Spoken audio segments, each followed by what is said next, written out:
In January 1824, Commodore Johann Bernhard Elbers, the father of river navigation, had registered the first steamboat to sail the Magdalena River, a primitive old 40-horsepower wreck named Fidelity. More than a century later, one 7th of July at 6 o'clock in the evening, Dr. Urbino Daza and his wife accompanied Fermina Daza as she boarded the boat that was to carry her on her first river voyage. It was the first vessel built in the local shipyards and had been christened New Fidelity in memory of its glorious ancestor. Fermina Daza could never believe that so significant a name for them both was indeed a historical coincidence, and not another conceit born of Florentino Ariza's chronic romanticism. In any case, unlike the other riverboats, ancient and modern, New Fidelity boasted a suite next to the captain's quarters that was spacious and comfortable. A sitting room with bamboo furniture covered in festive colors, a double bedroom decorated in Chinese motifs, a bathroom with tub and shower, a large enclosed observation deck with hanging ferns and an unobstructed view toward the front and both sides of the boat, and a silent cooling system that kept out external noises and maintained a climate of perpetual spring. These deluxe accommodations, known as the Presidential Suite because 3 presidents of the Republic had already made the trip in them, had no commercial purpose, but were reserved for high-ranking officials and very special guests. Florentino Ariza had ordered the suite built for that public purpose as soon as he was named president of the RCC. But his private conviction was that sooner or later it was going to be the joyous refuge of his wedding trip with Fermina Daza. When in fact the day arrived, she took possession of the presidential suite as its lady and mistress. The ship's captain honored Dr. Urbino Daza and his wife, and Florentino Ariza, with champagne and smoked salmon. His name was Diego Samaritano. He wore a white linen uniform that was absolutely correct, from the tips of his boots to his cap with the RCC insignia embroidered in gold thread. And he possessed, in common with other river captains, the stoutness of a ceiba tree, a peremptory voice, and the manners of a Florentine cardinal. At 7 o'clock, the first departure warning was sounded, and Fermina Daza felt it resonate with a sharp pain in her left ear.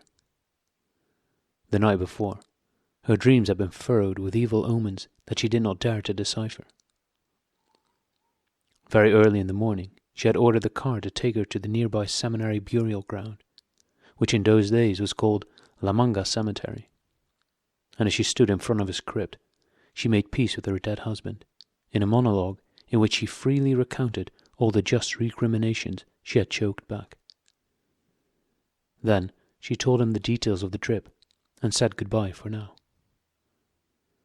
She refused to tell anyone anything, except that she was going away, which is what she had done whenever she had gone to Europe, in order to avoid exhausting farewells.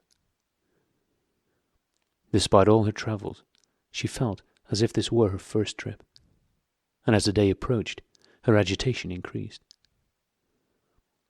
Once she was on board, she felt abandoned and sad, and she wanted to be alone to cry. When the final warning sounded, Dr. Urbino Daza and his wife bade her an undramatic goodbye, and Florentino Ariza accompanied them to the gangplank. Dr. Urbino Daza tried to stand aside so that Florentino Ariza could follow his wife, and only then did he realize that Florentino Ariza was also taking the trip. Dr. Urbino Daza could not hide his confusion. "But we did not discuss this," he said. Florentino Ariza showed him the key to his cabin with too evident an intention. An ordinary cabin on the common deck.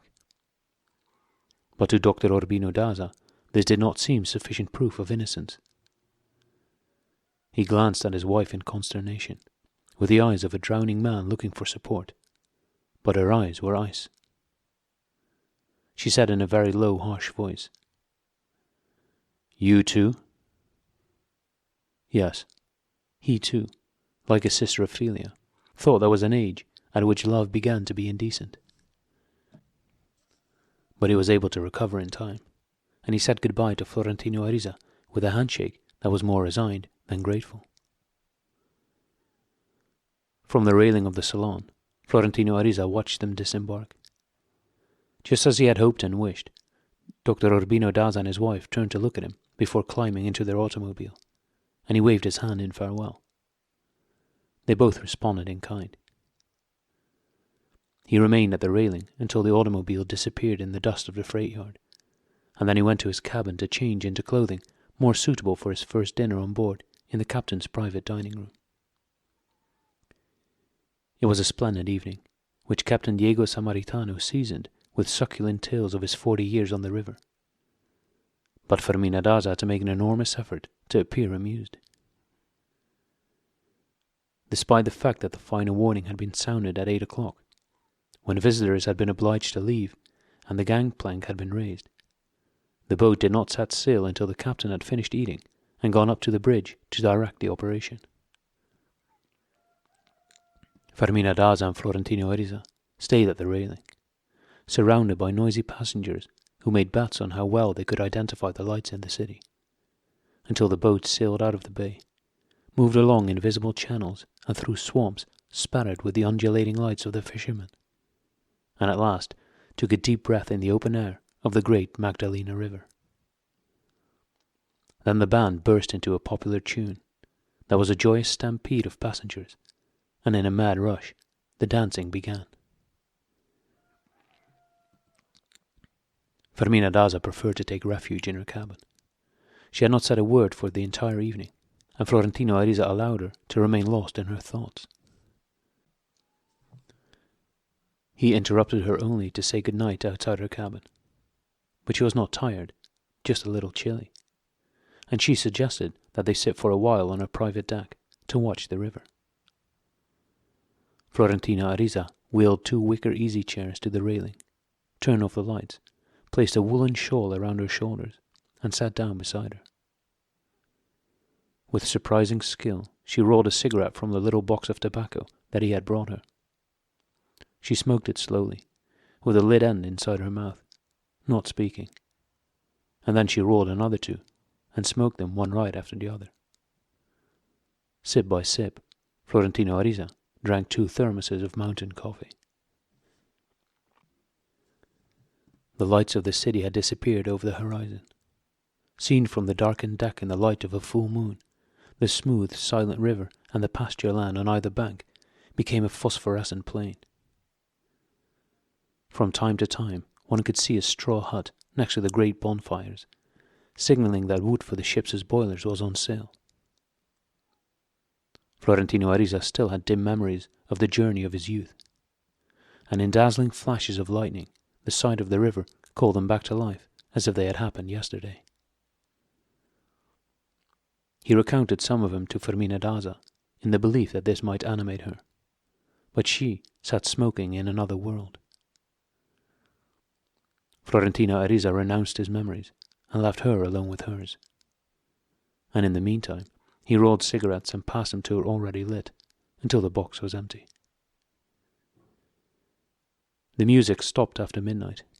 The voices of the passengers dispersed and broke into sleepy whispers, and 2 hearts, alone in the shadows on the deck, were beating in time to the breathing of the ship.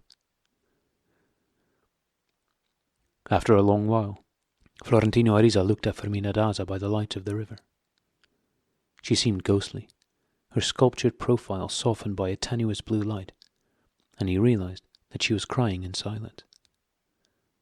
But instead of consoling her, or waiting until all her tears had been shed, which is what she wanted, he allowed panic to overcome him.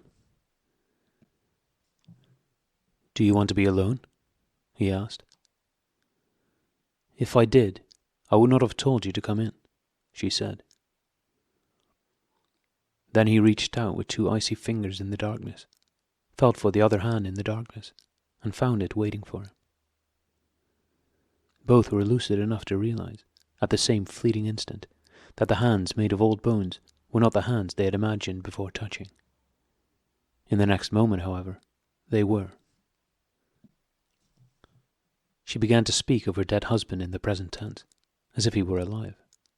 and Florentino Ariza knew then that for her too the time had come to ask herself with dignity, with majesty, with an irrepressible desire to live, what she should do with the love that had been left behind without a master. Fermina Daza stopped smoking, in order not to let go of the hand that was still in hers. She was lost in her longing to understand. She could not conceive of a husband better than hers had been, and yet, when she recalled their life, she found more difficulties than pleasures. Too many mutual misunderstandings, useless arguments, unresolved angers. Suddenly she sighed. It is incredible how one can be happy for so many years in the midst of so many squabbles, so many problems, damn it, and not really know if it was love or not. By the time she finished unburdening herself, someone had turned off the moon.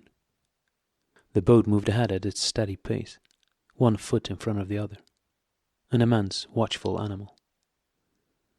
Fermina Daza had returned from her longing.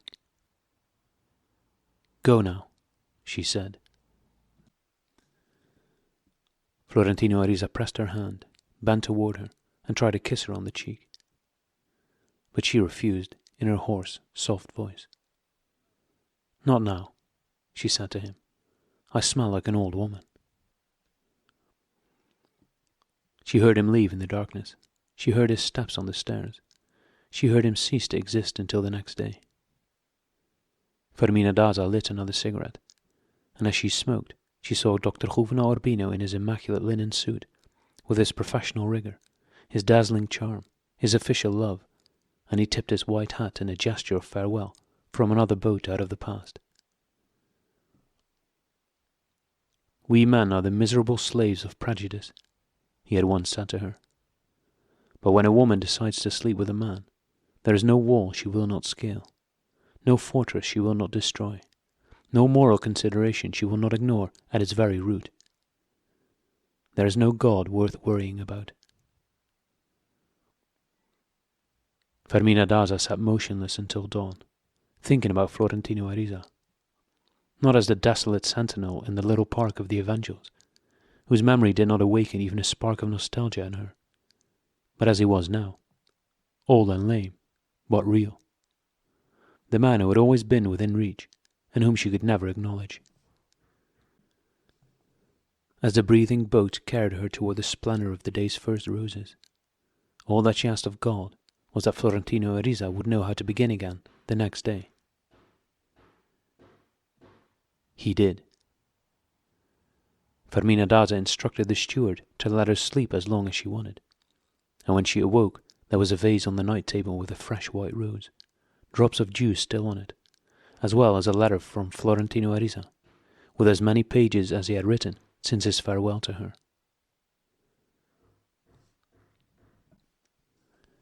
It was a calm letter that did not attempt to do more than express the state of mind that had held him captive since the previous night. It was as lyrical as the others, as rhetorical as all of them, but it had a foundation in reality. Fermina Daza read it with some embarrassment, because of the shameless racing of her heart. It concluded with a request that she advise the steward when she was ready, for the captain was waiting on the bridge to show them the operation of the ship. She was ready at 11 o'clock, bathed and smelling of flower-scented soap, wearing a very simple widow's dress of grey atamine, and completely recovered from the night's turmoil. She ordered a sober breakfast from the steward, who was dressed in impeccable white, and in the captain's personal service. But she did not send a message for anyone to come for her. She went up alone, dazzled by the cloudless sky, and she found Florentino Ariza talking to the captain on the bridge. He looked different to her, not only because she saw him now with other eyes, but because in reality he had changed. Instead of the funereal clothing he had worn all his life, he was dressed in comfortable white shoes, slacks, and a linen shirt with an open collar, short sleeves, and his monogram embroidered on the breast pocket. He also had on a white Scottish cap and removable dark lenses over his perpetual eyeglasses for myopia. It was evident that everything was being used for the first time, and had been bought just for the trip, with the exception of the well-worn belt of dark brown leather, which Fermina Daza noticed at first glance, as if it were a fly in the soup. Seeing him like this, dressed just for her in so patent a manner, she could not hold back the fiery blush that rose to her face. She was embarrassed when she greeted him, and he was more embarrassed by her embarrassment. The knowledge that they were behaving as if they were sweethearts was even more embarrassing, and the knowledge that they were both embarrassed him so much that Captain Samaritano noticed it with a tremor of compassion. He extricated them from their difficulty by spending the next 2 hours explaining the controls and the general operation of the ship. They were sailing very slowly up a river without banks that meandered between arid sandbars stretching to the horizon. But unlike the troubled waters at the mouth of the river, these were slow and clear, and gleamed like metal under the merciless sun. Fermina Daza had the impression that it was a delta filled with islands of sand. "It is all the river we have left," said the captain.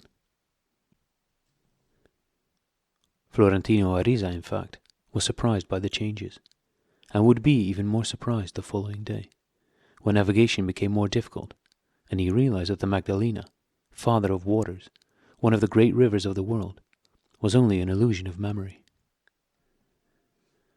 Captain Samaritano explained to them how 50 years of uncontrolled deforestation had destroyed the river.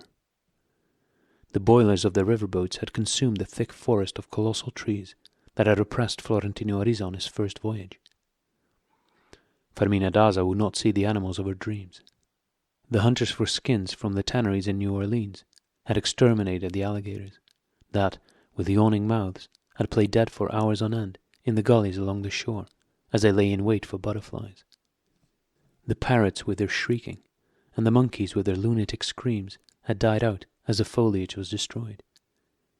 The manatees with their great breasts that had nursed their young and wept on the banks in a forlorn woman's voice were an extinct species, annihilated by the armoured bullets of hunters for sport.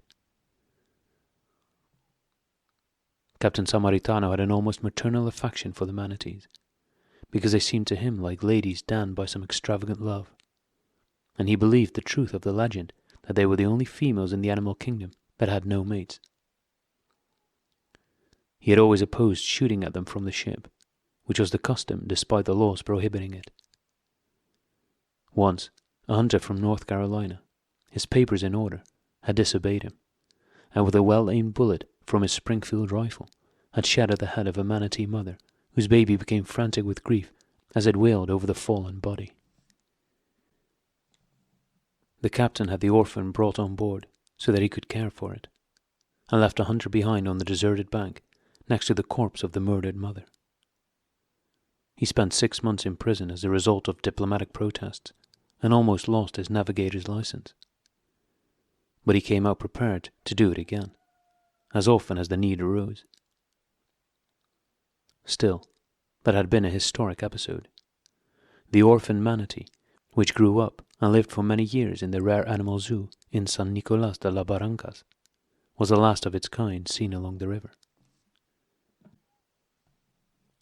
"Each time I pass that bank," he said, "I pray to God that the gringo will board my ship so that I can leave him behind all over again."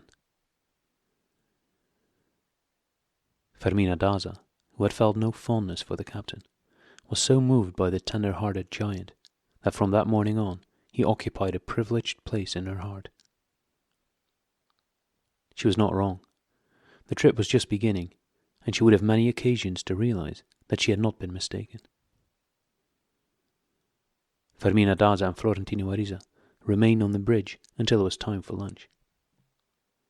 It was served a short while after they passed the town of Calamar on the opposite shore, which just a few years before had celebrated a perpetual fiesta, and now was a ruined port with deserted streets. The only creature they saw from the boat was a woman dressed in white, signalling to them with a handkerchief. Fermina Daza could not understand why she was not picked up when she seemed so distressed. But the captain explained that she was the ghost of a drowned woman, whose deceptive signals were intended to lure ships off course into the dangerous whirlpools along the other bank. They passed so close that Fermina Daza saw her in sharp detail in the sunlight, and she had no doubt that she did not exist, but her face seemed familiar. It was a long, hot day. Fermina Daza returned to her cabin after lunch for her inevitable siesta, but she did not sleep well because of a pain in her ear, which became worse when the boat exchanged mandatory greetings with another RCC vessel as they passed each other a few leagues above Barranca Vieja. Florentino Ariza fell into instantaneous sleep in the main salon, where most of the passengers without cabins were sleeping as if it were midnight, and close to the spot where he had seen her disembark, he dreamed of Rosalba. She was travelling alone, wearing her Montpox costume from the last century, and it was she, and not the child, who slept in the wicker cage that hung from the ceiling. It was a dream at once so enigmatic and so amusing that he enjoyed it for the rest of the afternoon, as he played dominoes with the captain and two of the passengers who were friends of his.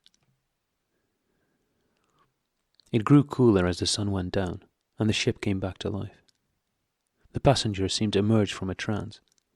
They had just bathed and changed into fresh clothing, and they sat in the wicker armchairs in the salon, waiting for supper, which was announced at exactly 5 o'clock by a waiter who walked the deck from one end to the other and rang a sacristan's bell to mocking applause. While they were eating, the band began to play fandangos, and the dancing continued until midnight.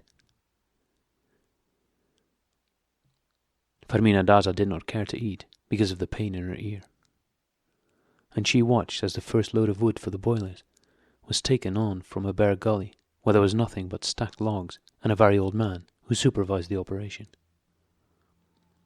There did not seem to be another person for many leagues around. For Fermina Daza it was a long, tedious stop that would have been unthinkable on the ocean liners to Europe, and the heat was so intense that she could feel it even on her cool observation deck. But when the boat weighed anchor again, there was a cool breeze sent her with the heart of the forest, and the music became more lively. In the town of Sitio Nuevo, there was only one light, in only one window, in only one house, and the port office did not signal either cargo or passengers, so the boat passed by without a greeting.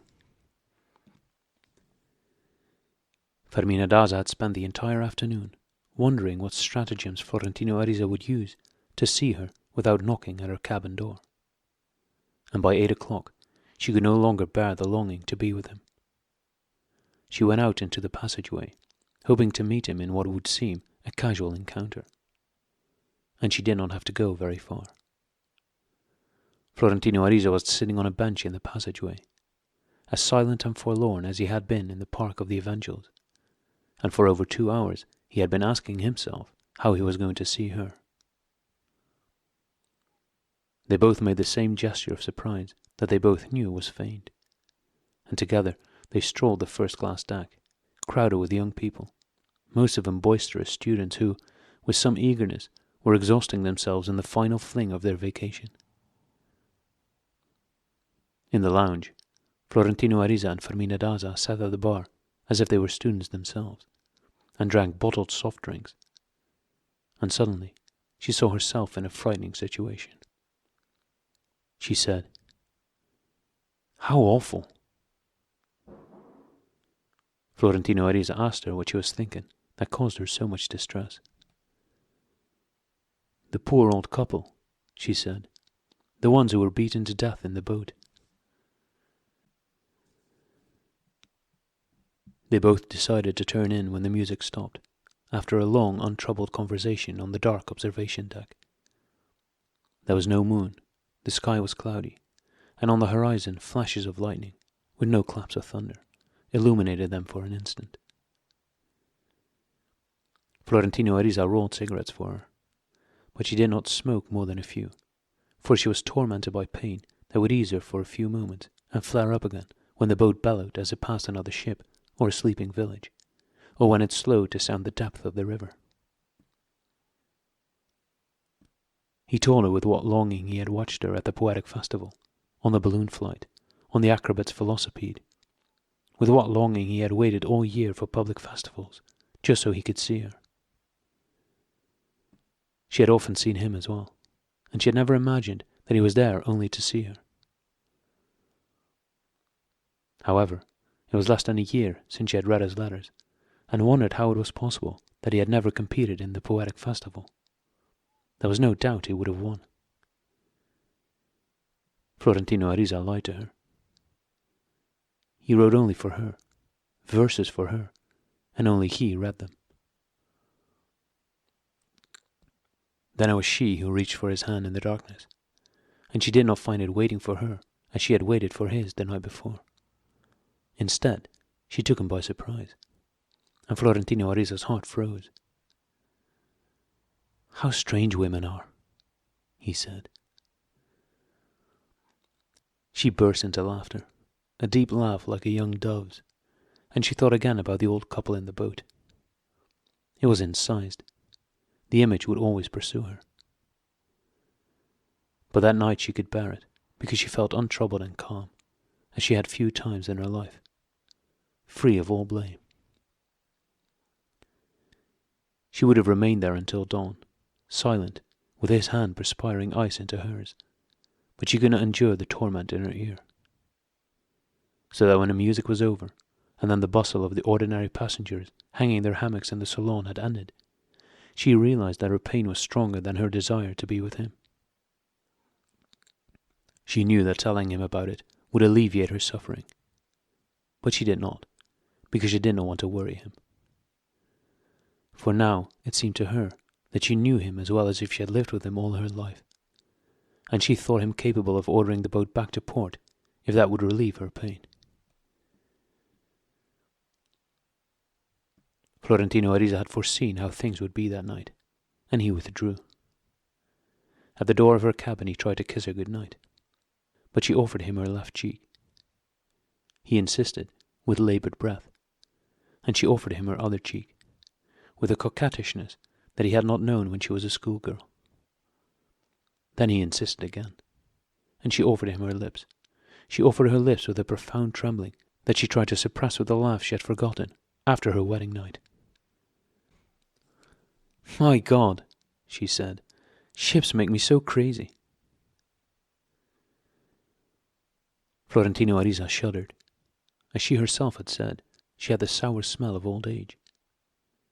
Still, as he walked to his cabin, making his way through the labyrinth of sleeping hammocks, he consoled himself with the thought that he must give off the same odour, except his was 4 years older, and she must have detected it on him with the same emotion.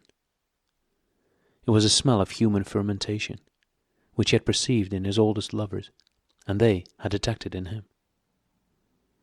The widow Nazareth, who kept nothing to herself, had told him in a cruder way. "Now we stink like a henhouse." They tolerated each other because they were an even match. My odour against yours. On the other hand, he had often taken care of America Vicuña, whose diaper smell awakened maternal instincts in him, but he was disturbed at the idea that she had disliked his odour, the smell of a dirty old man. But all that belonged to the past. The important thing was that not since the afternoon when Aunt Escolastica left her missile on the counter in the telegraph office had Florentino Ariza felt the happiness he felt that night. So intense, it frightened him.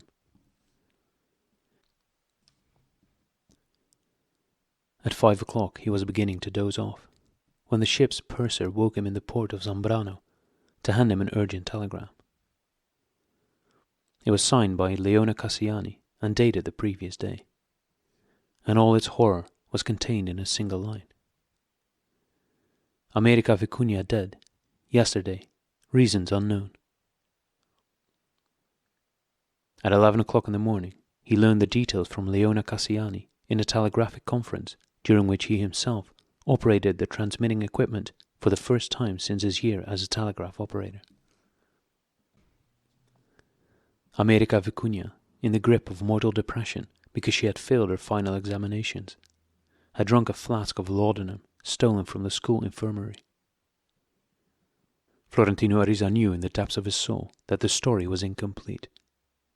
But no, America Vicuña had left no explanatory note that would have allowed anyone to be blamed for her decision. The family, informed by Leona Cassiani, was arriving now from Puerto Padre, and the funeral would take place that afternoon at 5 o'clock. Florentino Ariza took a breath. The only thing he could do to stay alive was not to allow himself the anguish of that memory.